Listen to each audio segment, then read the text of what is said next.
kotaku indah dan megah. So this video will be about the place Lapangan Banteng and the buildings around it. Lapangan Banteng is Indonesian for buffalo field, and in the past it was named Weltevrede. In Dutch that means well content, because this place further down the Ciliwung River wasn't as stinky and hot as the old downtown, or in Dutch, the Benedenstad. Well, there's a very large history because somewhere in the 1800s the Netherlands got occupied by France with Napoleon, the emperor. So in 1888 there was a new governor general in the Indonesian colonies called Daendels, whose plan was to move the whole government from the old downtown all the way to here in Weltevrede.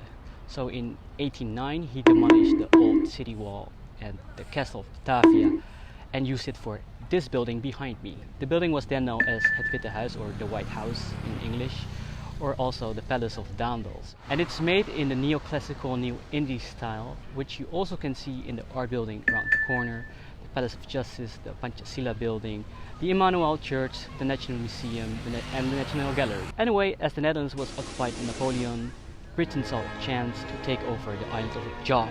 So in 1811 they came with Stanford Raffles. But in 1815 Napoleon was defeated and the Netherlands came back on Java. So this building was finally finished in 1826. It was called Daendels Palace, but he never lived in it because he was already away. And after Indonesian independence, it was the building for the Ministry of Finance and named after one of the Minister of Finance, A.A. Maramis. So the square I'm walking on, Lapangan Banteng, was originally called after the defeat of Napoleon in 1815. Waterloo in Belgium. So the name for the square was Waterlooplein in Dutch, very similar to the place in Amsterdam. And was a place for the colonial Dutch army to hold a parade. And the military was always very near. You had houses of militaries behind here, and you still have for the Indonesian military buildings around here. So originally the Dutch colonial government had to move to Waterlooplein, but eventually it didn't happen. They went to Koningsplein, which is now Medan Merdeka. And aside of being a place of power and military, Weltevrede was also a place of leisure and entertainment. So they built here the Weltevrede Schouwburg, or in English, the theater, built in 1821 in the neoclassical New Indie style. And in the beginning they had some difficulties because they couldn't find European female opera singers, and they didn't have a full orchestra. And for Indonesian nationalism, this is also an important building because the Youth Alliance had their first congress here, the Pemuda, and since 1987 it's the concert hall and a building for art. And if you look to the other side of the street, you will see people selling paintings.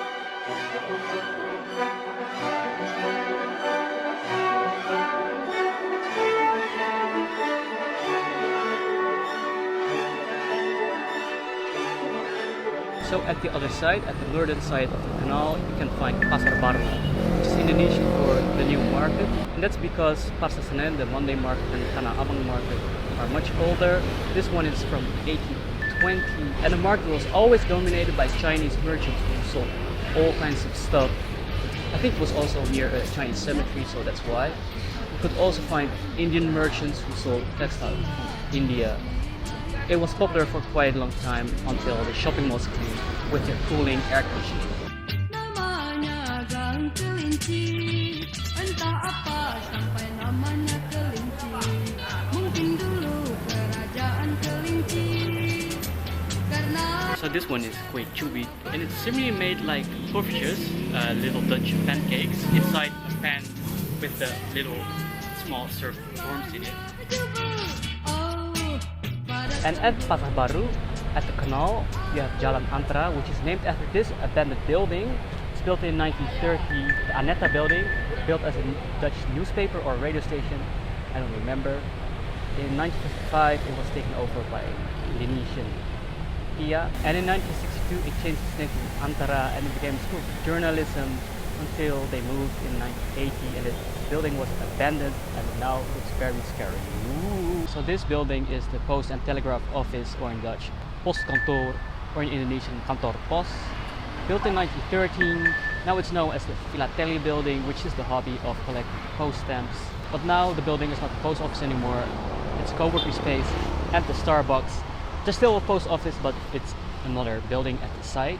This building is located at the Jalan Pos, or the Post Road in English, and this road extends 1,000 kilometers of the island of Java, because it was built, I think, in 1808 or 1809 as the Grote Postweg, the Great Post Road, or in Indonesian Jalan Post Raya, to defend the Dutch colony on Java against the British, who could invade from the Java Sea.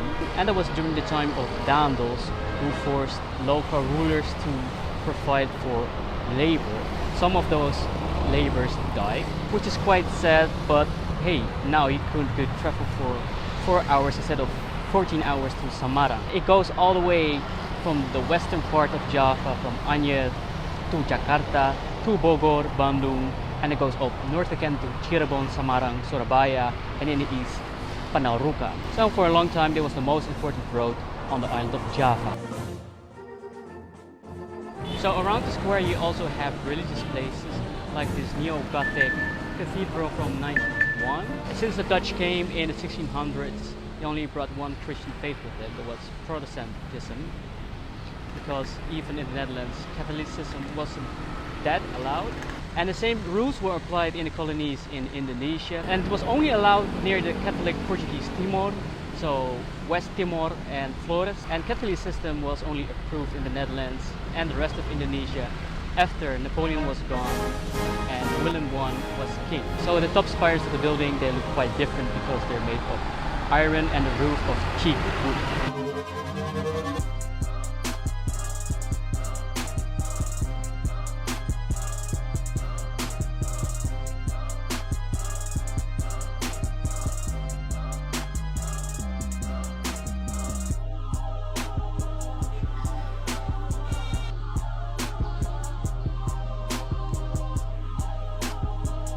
So at the opposite of the cathedral, you have Southeast Asia's largest mosque, the Istiqlal Mosque. The original location of the mosque was to be around Hotel Indonesia, but President Sukarno, who was a civil engineer, architect, and a Javanese aristocrat, moved it here. When the past there was a fort called Frederik Hendrik, and the president wanted the mosque here to represent a Javanese town, because in a Javanese town, near the alun-alun, which is a square, so in this case the Medan Merdeka, you always have the palace of the king, in this case the president's palace, and the mosque, in this case the Istiqlal Mosque.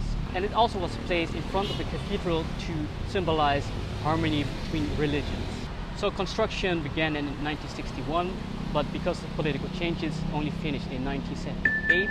The architect was Frederik Silaban, who also made the Bank of Indonesia. But he himself was a Christian. Inside there's place for 120,000 people.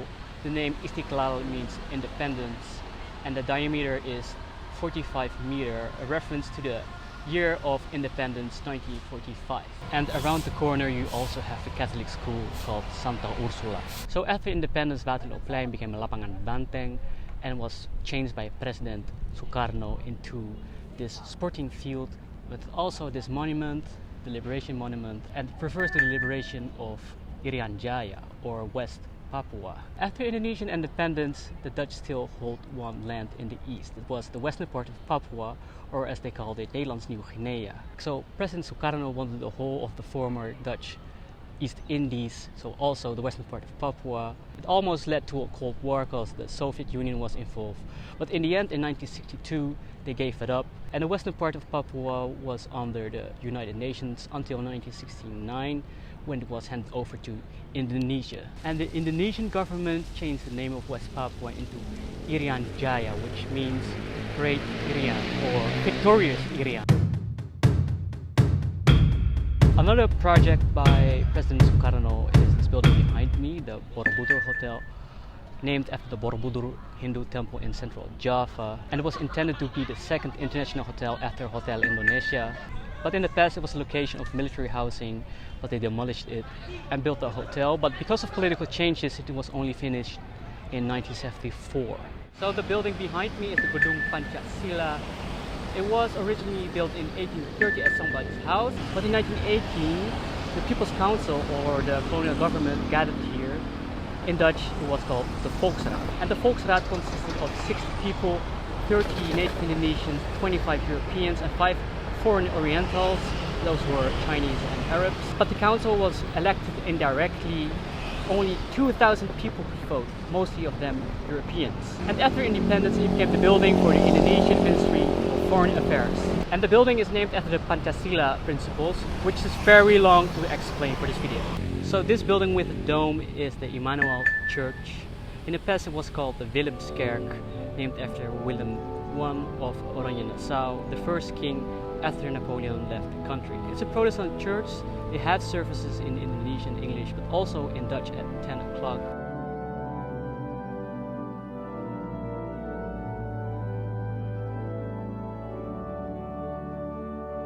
So behind me is the National Gallery, or Indonesian Galeri Nasional. I didn't do any research, so I just put some words here and numbers. Persis kayak anak kelinci.